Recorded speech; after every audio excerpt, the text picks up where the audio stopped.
Hi, welcome to episode 2 of Sophia Reviews Films. The film of the day is Godzilla x Kong: The New Empire.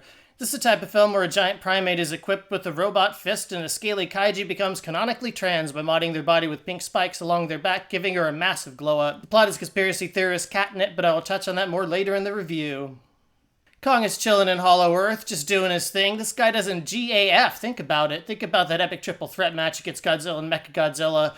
Kong kicks so much butt despite being the underdog, and while Godzilla is cleaning house of his rogues gallery of baddies, Kong lurks beneath the surface in a totally real and scientifically accurate Hollow Earth. That's right, in the Monkey vs. Scaly series, some of the more unhinged Facebook users are absolutely correct and the Earth is hollow, which is coming to play further in the film, a film which Neil deGrasse Tyson called a baffling and nonsensical fable. Not really, you didn't waste his time on this mess. Quick disclaimer, while the plot of this film is total butt, I absolutely love it. Big Monkey doing stuff? Sign me up. This is the type of mess I live for. Gia, the sole survivor of the Iwu tribe of Skull Island, starts seeing things in a plot that wasn't super interesting to me. Humans at kaiju films tend to be filler at best, and this is no exception. For the most part, this kind of feels like the type of filler plot from the equally useless humans in the Transformers films.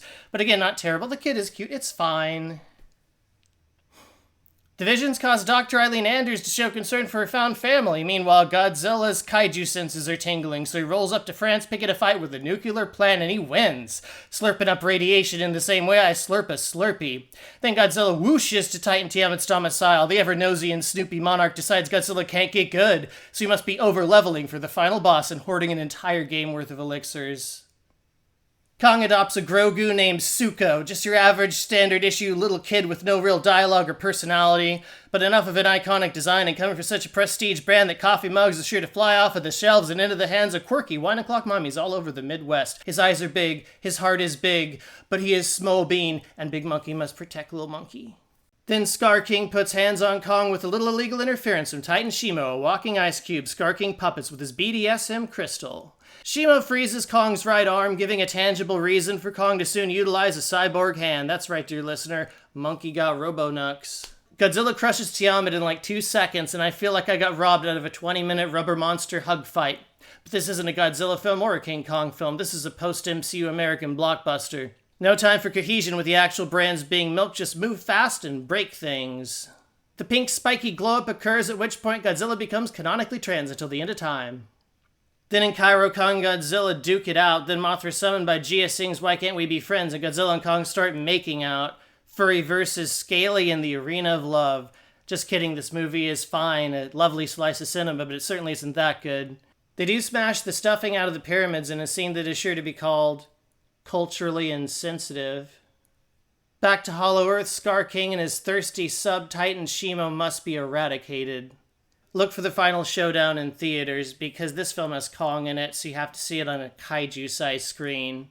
So in this film, the sand beneath the Cairo pyramids are hollowed out, filled with a bunch of confusing mystical mumbo-jumbo right out of a conspiracy theorist's wildest dreams. So in other words, the first Kong vs. Godzilla film said the Earth is hollow, the sequel says there's a bunch of hollow nonsense right under those pyramids doing all kinds of wild, wacky stuff, so allow me to pitch a few scripts for number 3.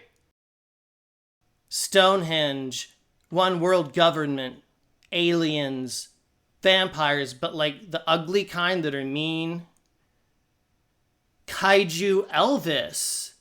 Yeah, the king is back and bigger than ever. He never died. And when he plays that kaiju-sized guitar, the ladies are gonna swoon from here to Las Vegas. Kong adopts a Grogu named Suko, just your standard issue cute child with no real dialogue or personality, but enough of an iconic design and coming from such a prestige brand that coffee mugs are sure to fly off the shelves and into the hands of quirky wine-o'clock mommies all over the Midwest. His eyes are big, his heart is big, but he is small bean, and Big Monkey must protect Little Monkey. Scar King puts hands on Kong and the little Kong adopts a Grogu named Suko. Just your standard issue cute child with no real dialogue or personality, but enough of an iconic design and coming from such a prestige brand that coffee mugs are sure to fly off the shelves and into the hands of quirky wine-o'clock mommies all over the Midwest. His eyes are big, his heart is big, but he is small bean, and Big Monkey must protect Little